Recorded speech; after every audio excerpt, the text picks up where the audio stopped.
because Arizona has come up with, I guess it's Senate Bill 1070, that treats people who look Hispanic like they're not American. I mean, the people paying the price for the lack of political courage to do comprehensive immigration are people of Hispanic ancestry. They can now be stopped in the street, divorced of their rights, and it's not fair. So, a quick question on that one, yes. Governor. Like, do you think and you feel that the government, just as President Obama has done, should step in to, sue the states for those types of policies? I'm not agreeing with the stance that Arizona is taking, of course, but it gets really tricky when you start looking at the rights of the state versus the government. Yeah, the 10th Amendment, right. Yes.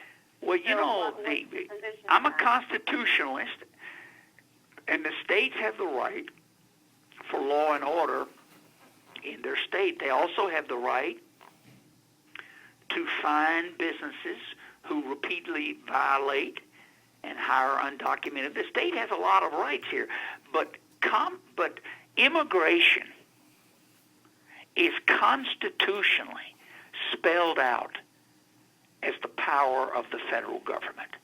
You cannot have an immigration policy in Arizona that's different from New Mexico. Mm-hmm. And that's what the founders, the people that wrote our Constitution, said very clearly. And I can't remember the section, maybe it's Section 8 under Article 1 in our Constitution, gives the Congress the power and the responsibility for national immigration policy. And because Congress, now let's get down to really hard questions here. Because the Congress has not done their job, they're gutless. And I was a member of Congress for 8 years. And Congress now is not what Congress used to be when Ronald Reagan was president and I was in the Congress. I mean, we did immigration reform there and had about 2.5 million people under amnesty. So what do you think has changed? I mean, you have that practical experience of having been money, in the Reagan administration. Money. Money to what respect? Like, how is money that owns the Congress? These guys have to get reelected. How do they get reelected? They go out and raise money, and they get it from the left or from the right, and it's polarized. It's extreme.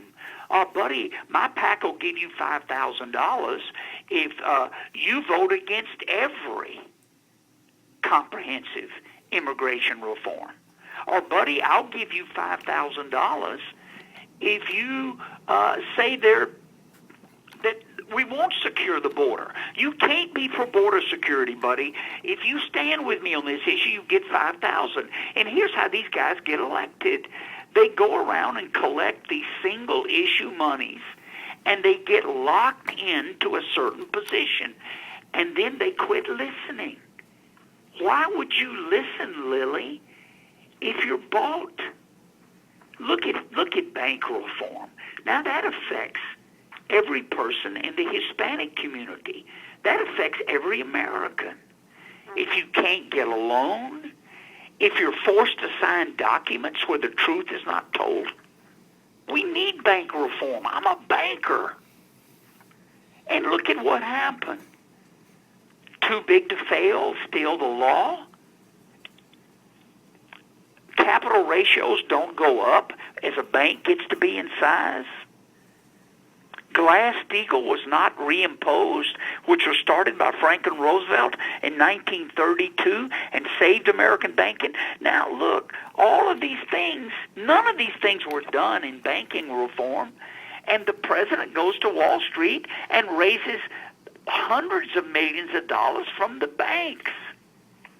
I'm telling you, if you want comprehensive immigration reform, if you want a president free to lead, if you want a son of a gun who has the courage to listen, who says, I'm a civil rights person, I believe in immigration, but I think it must be done legally. If you want that kind of guy to pull this together, then you got to follow the money. You've got to make sure that you get a president free to lead. You're not going to find a president who agrees with you on everything. You're not going to agree with the president on everything. But you need to find a president free to lead, a president who puts the country first, a president who tells the Hispanic community, look, I love you and I'll work with you, but we've got to do something legal, and we need it comprehensively.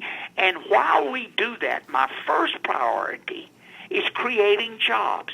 We get jobs creating in America again, and then we turn to comprehensive immigration, and then we turn to energy policy, and then we turn to fair trade with China. Watch this country move. Watch this country be fair again. Look, when times are tough, when there are no jobs, when 20 million Americans are without work, when another 20 million Americans are just getting half pay, part-time work, this country gets to be belligerent.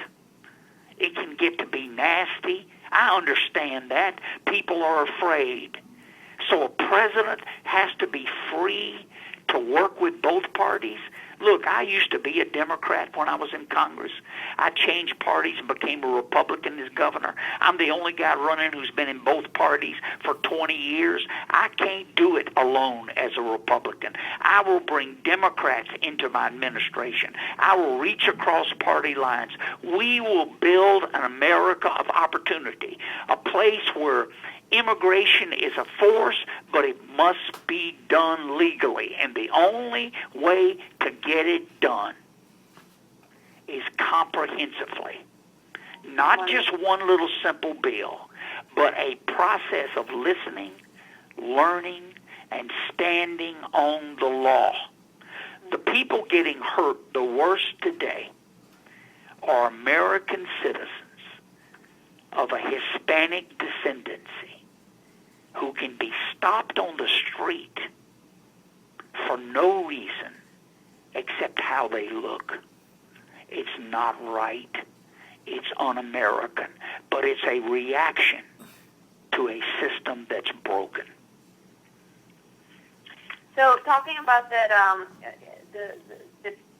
the involvement, I guess, or of the Latino leadership, because just as there are some that are struggling through the path to citizenship or are undocumented, there's a lot of powerful Latino voices in this country, and I'm very confident that a lot of them would be listening to this interview. What would be your call to action, or how would you encourage them to be more involved in politics at all levels of government so that this voice is heard, as you're saying you would be willing to listen to, and but clearly maybe there is something on our end too that we should be doing more of. So what is your recommendation for involvement in politics for all of us Latinos who care? Well, let me say, first of all, that no member of the Latino rebels will be allowed to be part of my administration. I'm joking with you. I'm kidding. We need the best and the brightest. I mean, look, America's so good that are the best and the brightest involved? You've been in Congress. You invite them. You build a team that doesn't look like you. You build a team that looks like America. I mean, it's real simple. I have built $1 billion bank with no bailout money, no assistance from the federal government. We are fiercely independent and very successful. And my bank is filled with women. I'm not a woman.